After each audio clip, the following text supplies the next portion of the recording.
Le crépuscule recouvrait Oslo d'une couche de mélancolie alors qu'Astrid se tenait près du lit d'hôpital de son père. Le docteur Harald, philanthrope reconnu, respirait faiblement, ses yeux fermés mais son visage paisible. La pièce était remplie du bourdonnement des machines médicales, rythmant les derniers moments de sa vie. Astrid sentait son cœur se briser à chaque souffle difficile de son père. Elle serra sa main, espérant qu'il puisse sentir sa présence réconfortante une dernière fois. Quelques heures après, le silence assourdissant de la pièce annonça la fin. Le docteur Harald était parti, emportant avec lui une partie de l'âme d'Astrid. Elle resta là, immobile, les larmes coulant silencieusement sur ses joues. L'homme qui avait été son pilier, son guide et son inspiration n'était plus. La douleur de cette perte était insupportable, mais ce n'était que le début de son calvaire. Les jours suivants furent une épreuve. Les beaux-parents d'Astrid, Inge et Liv, commencèrent à la traiter avec une froideur glaciale. Inge, un homme au visage sévère et aux manières rigides, ne cachait pas son mépris. Un soir, alors qu'Astrid tentait de discuter avec eux dans le salon familial, il déclara abruptement, « Maintenant que Harald est parti, nous devons faire des changements. Tu n'es plus nécessaire ici, Astrid. » Liv, qui avait toujours été plus subtile dans ses cruautés, ajouta avec un sourire forcé, « Tu comprends, n'est-ce pas? Nous devons penser à l'avenir de la famille. » Astrid sentit le poids de leurs paroles s'abattre sur elle, la laissant sans voix. Elle n'était plus la bienvenue dans ce qui avait été son foyer. Sindre, son mari, ne tarda pas à suivre les traces de ses parents. S'il avait autrefois été un homme aimant, les influences de sa famille avaient terni son jugement. Un matin, alors qu'Astrid tentait de trouver un semblant de normalité en préparant le petit déjeuner, Sindre entra dans la cuisine, son visage marqué par une détermination froide. « Astrid, nous devons parler, » commença-t-il, évitant son regard. Elle savait que quelque chose de grave se préparait. « Je pense que nous devrions divorcer. Ce n'est plus possible entre nous. » Les mots résonnèrent dans l'esprit d'Astrid comme un coup de tonnerre. « Divorcer? Mais, pourquoi? Nous avons traversé tant de choses ensemble, Sindre. Comment peux-tu dire cela maintenant ?» Sa voix tremblait, une combinaison de choc et de douleur. « Mes parents pensent que c'est pour le mieux. Et honnêtement, je suis d'accord avec eux, » répondit-il, impassible. « Ton père était la raison principale pour laquelle nous étions ensemble. Maintenant qu'il n'est plus là, il est temps de tourner la page. » Astrid sentit son monde s'effondrer. En quelques jours, elle avait perdu non seulement son père, mais également son mari et sa famille. Elle se retrouva seule, dévastée par cette cascade d'événements. La maison, qui avait autrefois résonné de rires et de conversations chaleureuses, était désormais un tombeau de souvenirs douloureux. Ces nuits devinrent des batailles contre l'insomnie, peuplées de pensées sombres et de questionnements incessants. Comment avait-elle pu en arriver là? Que avait-elle fait pour mériter une telle trahison? Les visages sévères d'Inge et Liv, le regard détaché de Sindre, tout cela la hantait. Pourtant, malgré la souffrance, une petite voix intérieure commençait à murmurer des mots d'espoir. Astrid savait qu'elle ne pouvait pas se laisser consumer par la douleur. Elle devait trouver un moyen de se reconstruire, de prouver à elle-même et au monde qu'elle était plus forte que les circonstances qui l'accablaient. C'est ainsi qu'elle se résolut à prendre une décision cruciale, se relever des cendres de son passé et chercher un nouveau chemin, un chemin où elle pourrait honorer la mémoire de son père et retrouver sa propre dignité. Astrid se tenait devant la petite clinique locale, ses yeux bleus empreints de détermination malgré la douleur toujours présente de la perte de son père et de l'abandon de ceux qu'elle avait autrefois considérés comme sa famille.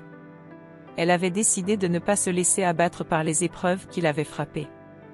Son père, le docteur Harald, avait toujours cru en sa capacité à surmonter les obstacles, et c'était en son honneur qu'elle embrassait ce nouveau chapitre de sa vie.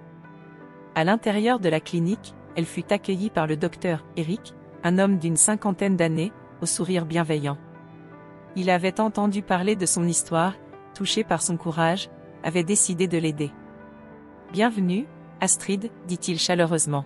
« Je sais que les choses n'ont pas été faciles pour toi, mais sache que tu as ici une chance de recommencer. » Astrid hocha la tête, reconnaissante. « Merci, docteur Eric. Je suis prête à travailler dur et à prouver ma valeur. » Les premiers jours furent difficiles, mais Astrid se montra déterminée. Elle travaillait sans relâche, absorbant tout ce qu'elle pouvait apprendre. Le docteur, Eric, s'avéra être un mentor exceptionnel. Il partageait non seulement ses connaissances médicales, mais aussi ses expériences de vie, offrant à Astrid une perspective précieuse sur la résilience et la passion pour la médecine. Un jour, alors qu'il terminait une longue journée de consultation, le docteur, Eric, s'assit en face d'Astrid dans la petite salle de repos de la clinique. « Astrid, tu as un potentiel incroyable. Ton père serait fier de toi, dit-il avec un sourire. Merci, docteur Eric. Votre soutien signifie beaucoup pour moi, répondit-elle, les yeux brillants de gratitude. J'ai une proposition pour toi, dit-il en s'adossant sur sa chaise. Il y a un projet de formation avancée en médecine que je dirige. J'aimerais que tu y participes. Astrid sentit une vague d'émotion l'envahir. C'était l'opportunité qu'elle avait désespérément besoin pour avancer dans sa carrière. Je serais honorée de participer, dit-elle, la voix tremblante d'émotion. Les semaines suivantes, Astrid s'immergea dans le programme de formation, développant ses compétences cliniques et élargissant son réseau professionnel. Le docteur Eric la présenta à plusieurs éminents médecins, qui furent impressionnés par sa détermination et son intelligence. Un soir, après une série de conférences stimulantes, Astrid et le docteur Eric prirent un café dans un petit café à proximité de la clinique. La conversation se tourna vers le futur. « Astrid, que veux-tu accomplir à partir de maintenant ?» demanda le docteur Eric. Elle réfléchit un moment avant de répondre. « Je veux honorer la mémoire de mon père. Je veux devenir une médecin respectée et aider à améliorer les soins de santé dans notre communauté. Et, je veux prouver à ceux qui m'ont abandonné qu'ils ont eu tort. » Le docteur Eric acquiesça, une lueur de fierté dans les yeux. « C'est un objectif noble. Et je suis certain que tu y parviendras. » Astrid sourit, se sentant pour la première fois depuis longtemps pleine d'espoir et de confiance. Grâce à l'aide du docteur Eric et à sa propre détermination, elle avait commencé à tourner la page sur son passé douloureux et à construire un avenir brillant. La renommée d'Astrid grandit dans la communauté médicale. Les patients affluaient à la clinique, attirés par sa compétence et sa compassion. Elle gagna en respect parmi ses pairs, qui la considéraient désormais comme une force montante de la médecine locale.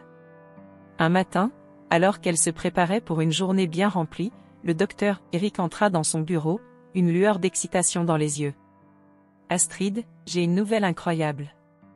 Un de nos collègues organise une conférence internationale sur les avancées médicales. Ils veulent que tu y présentes tes travaux. » Astrid resta sans voix, les yeux écarquillés de surprise. « Moi ? Présenter à une conférence internationale, balbutia-t-elle. « Oui, toi. Tu as beaucoup à partager, et c'est une opportunité pour toi de montrer au monde ce dont tu es capable. » Astrid sentit une vague de fierté et de gratitude l'envahir. Elle avait parcouru un long chemin depuis les jours sombres de son divorce et de la perte de son père. Grâce au soutien inébranlable du docteur Eric et à sa propre détermination, elle avait trouvé une nouvelle voie, marquée par la résilience et le succès personnel. Astrid, désormais bien intégrée dans la petite clinique locale grâce à l'aide du docteur Eric, avait trouvé une nouvelle stabilité dans sa vie. Cependant, un sentiment persistant d'injustice la hantait. Un jour, en passant devant l'hôpital de son père, elle fut frappée par l'état de délabrement de l'établissement. Les fenêtres étaient sales, les murs montrant des signes évidents de négligence. Elle ressentit un pincement au cœur en pensant à ce que son père aurait ressenti en voyant son œuvre dépérir ainsi. Poussée par une intuition, elle décida de demander à consulter les comptes de l'hôpital. Elle prétexta un intérêt académique pour justifier sa demande auprès de l'administration. À sa grande surprise, on lui accorda l'accès sans trop de résistance, probablement parce que personne ne s'attendait à ce qu'elle trouve quoi que ce soit de suspect. Pendant des semaines, Astrid se plongea dans des montagnes de documents financiers. Les chiffres étaient déroutants au début, mais grâce au conseil du docteur Eric, elle apprit rapidement à repérer les anomalies. Ce qu'elle découvrit la glaça. De grosses sommes d'argent avaient été détournées par Sindre et ses parents, Ingélive.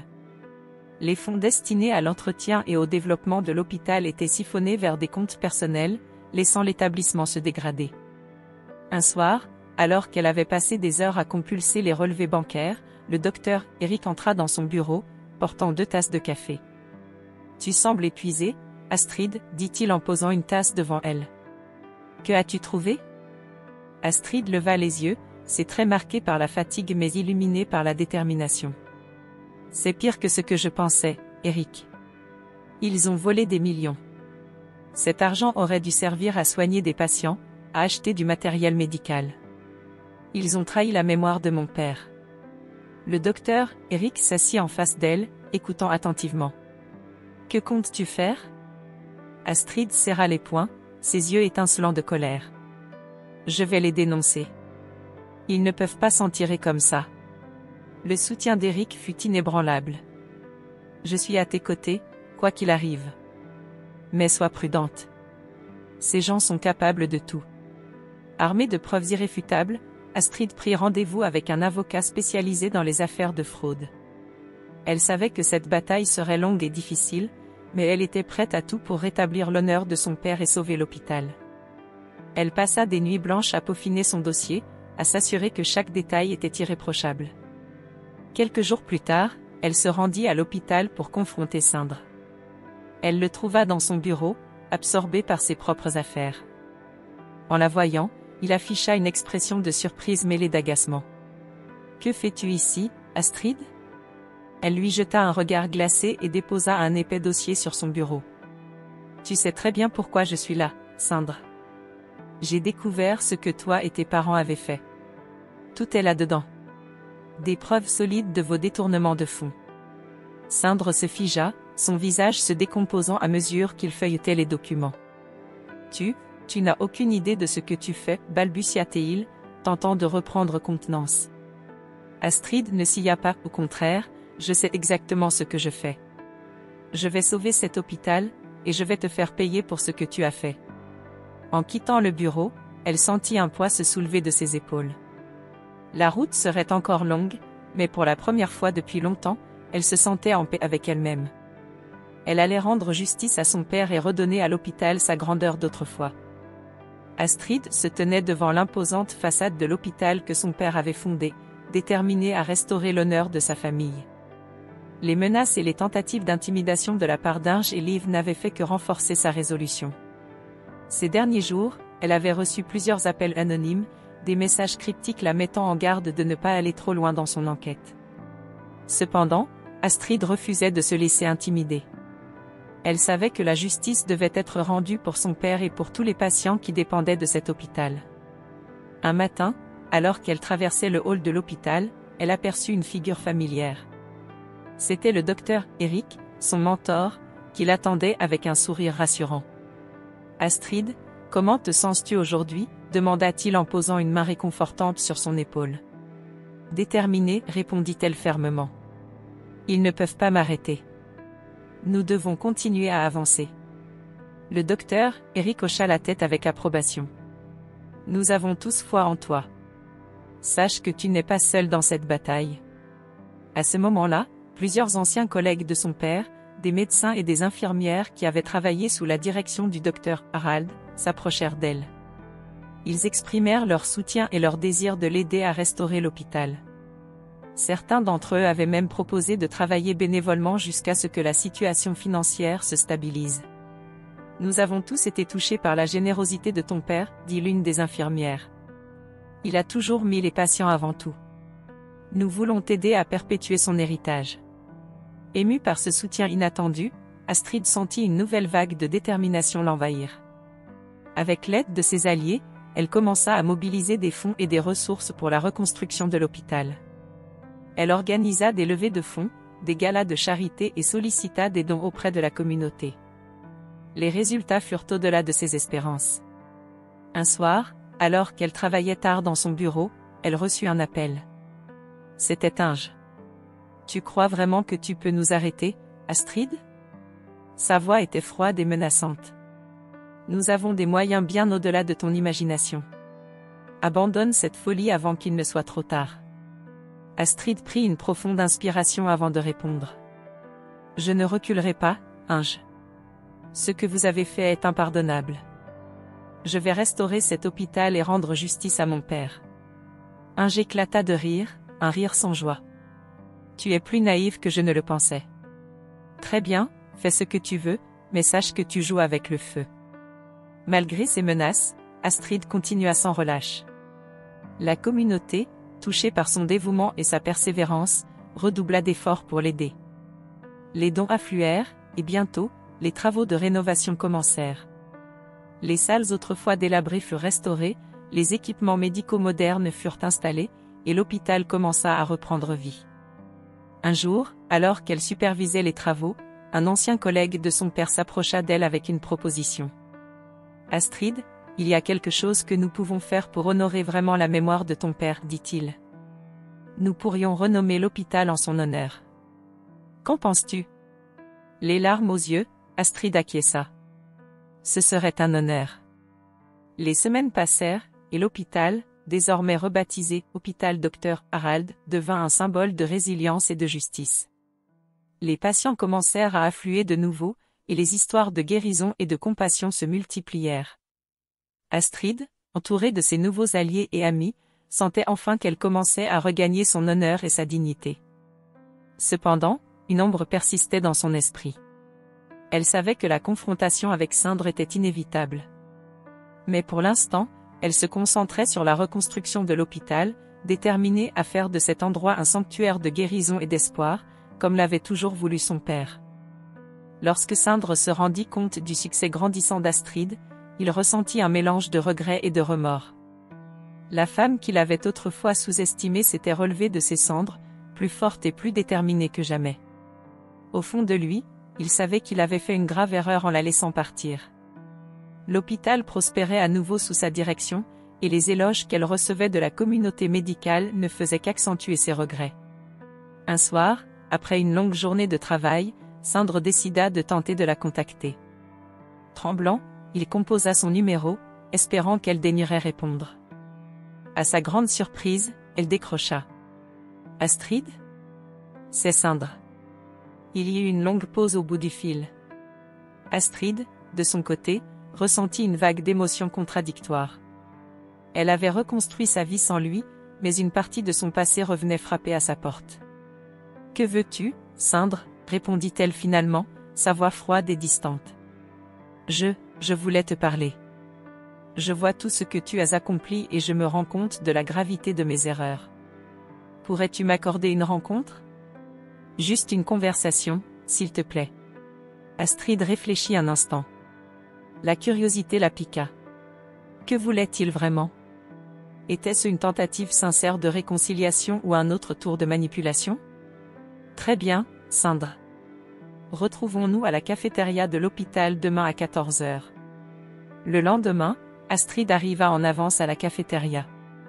Elle s'assit à une table près de la fenêtre, observant les va-et-vient des patients et du personnel. Elle ressentait une certaine nervosité, mais aussi une détermination farouche à ne pas se laisser émouvoir par les paroles de Sindre. Lorsque ce dernier arriva, il sembla plus vieux, plus fatigué qu'elle ne se souvenait. Il s'assit en face d'elle, visiblement mal à l'aise. « Merci de m'avoir accordé ce moment, Astrid. Dis-moi ce que tu veux, Sindre.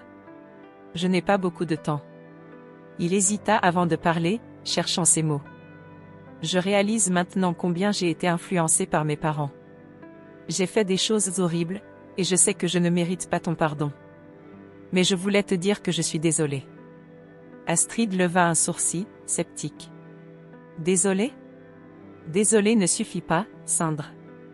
Tu as mis en péril l'héritage de mon père, tu m'as abandonné quand j'avais le plus besoin de toi. »« Je sais, répondit-il avec une voix tremblante.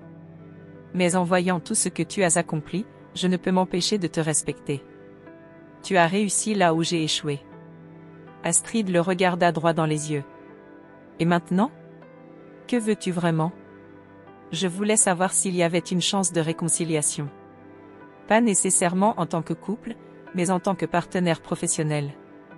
Nous pourrions travailler ensemble pour faire de cet hôpital le meilleur du pays. » Elle éclata de rire, un rire sans joie. « Tu veux que je te fasse confiance après tout ce que tu as fait ? C'est ridicule, Sindre. » Il baissa la tête, honteux. « Je comprends ta méfiance. Mais je voulais au moins essayer. » À ce moment-là, un assistant entra dans la cafétéria, apportant à Astrid une enveloppe. « Docteur Astrid, Voici les documents que vous attendiez. Elle prit l'enveloppe et la posa sur la table, regardant Sandre avec une intensité renouvelée. Avant de prendre toute décision, il y a autre chose dont nous devons parler. Elle ouvrit l'enveloppe et en sortit une liasse de documents. Sandre reconnut immédiatement les preuves de leur malversation. Il pâlit, figé sur place. « Comment as-tu » commença-t-il, mais Astrid l'interrompit. « Ce n'est pas important comment j'ai obtenu ces documents. Ce qui est important, c'est ce que je vais en faire. » Sandre la regarda, réalisant l'ampleur de ses erreurs et la détermination inflexible d'Astrid. « Astrid, je... » « Non, Sandre. Il est trop tard pour des excuses. Trop tard pour des réconciliations. Ces documents sont ma garantie que tu ne pourras plus jamais nuire à cet hôpital ou à moi. » Elle se leva, laissant Sandre seule avec ses pensées et ses regrets. Astrid savait que la route serait encore longue, mais elle était prête à affronter tous les obstacles, forte de sa résilience et de son courage retrouvé. Tenait dans ses mains tremblantes mais déterminées, se figea sur place. Les documents exposaient en détail les malversations financières qu'il avait commises aux côtés de ses parents. Chaque page était une preuve irréfutable de leur culpabilité, une accumulation de trahisons et de mensonges qui, à ce moment précis, semblait peser des tonnes sur ses épaules. « Comment as-tu pu faire ça, Sandre » demanda Astrid, sa voix trahissant une colère froide mais maîtrisée. « Cet hôpital était le rêve de mon père, et tu l'as réduit en cendres pour ton propre profit. » Sandre, bouche bée, ne pouvait que balbutier quelques mots de défense. « Astrid, je ne savais pas que ça irait si loin. Mes parents ? Ils m'ont influencé. » « Ne te cache pas derrière eux, » répliqua Astrid sèchement. « Tu as pris tes propres décisions. Tu as choisi de trahir la confiance de mon père, de ta femme, et de toute la communauté qui comptait sur cet hôpital. » La pièce était chargée d'une tension presque palpable. Sandre, réalisant l'ampleur de ses actions, sentit un profond regret l'envahir. Mais il était trop tard pour les excuses, les dommages étaient faits, et Astrid n'était plus la femme vulnérable et brisée qu'il avait laissée derrière lui. « Je vais remettre ces preuves à la police et à la presse, » déclara Astrid avec une détermination inébranlable. « Tu répondras de tes actes, ainsi que tes parents. »« Non, attends, » s'écria Sandre, tentant désespérément de la retenir. « Il doit y avoir une autre manière. Nous pouvons trouver un arrangement, je suis prêt à tout pour réparer mes erreurs. »« Il n'y a rien à réparer entre nous, Sandre, » répondit-elle, le regard dur. « Ce que tu as détruit ne peut pas être reconstruit par de simples mots ou promesses. La justice doit être rendue pour que l'hôpital puisse renaître de ses cendres et honorer la mémoire de mon père. » Sans un autre mot, Astrid tourna les talons et quitta la pièce, laissant Sandre dans un état de désarroi total. Elle se dirigea directement vers le poste de police, où elle fut reçue par l'inspecteur Hansen. « Inspecteur, j'ai des preuves de fraude et de détournement de fonds concernant l'hôpital de mon père. Mon ex-mari et ses parents sont les responsables, » déclara-t-elle en posant le dossier sur le bureau de l'inspecteur. L'inspecteur Hansen parcourut rapidement les documents, ses sourcils se fronçant en signe de concentration. « Ce sont des preuves solides, mademoiselle. Nous allons ouvrir une enquête immédiatement. » La nouvelle de l'arrestation de Sandre et de ses parents fit rapidement le tour de la presse, provoquant un véritable scandale. La communauté, autrefois divisée par les rumeurs et les mensonges, se rassembla autour d'Astrid pour soutenir ses efforts. Avec les fonds et les ressources qu'elle avait mobilisés, ainsi que le partenariat avec la grande organisation médicale internationale, Astrid entreprit la transformation de l'hôpital. Les mois suivants furent intenses mais gratifiants. L'hôpital, sous la direction d'Astrid, commença à retrouver sa gloire d'antan, attirant des patients et des médecins de partout. Les murs, autrefois témoins de la déchéance, résonnaient maintenant des bruits de guérison et d'espoir. Les salles se remplissaient de nouveaux équipements, de personnel dédié et de patients reconnaissants. Lors de l'inauguration officielle du nouveau centre médical, Astrid prononça un discours touchant en mémoire de son père. Cet hôpital est le symbole de la résilience et de la détermination. Mon père, le docteur Harald, a toujours cru que la médecine devait être au service de la communauté, et c'est cette vision que nous continuerons à honorer. La foule applaudit chaleureusement, et Astrid sentit une vague de paix l'envahir. Elle avait non seulement sauvé l'héritage de son père, mais elle avait aussi trouvé sa propre voie, transformant la douleur en force et la trahison en triomphe. Si vous avez suivi jusqu'ici, abonnez-vous à la chaîne pour plus d'histoires émouvantes et captivantes comme celle-ci.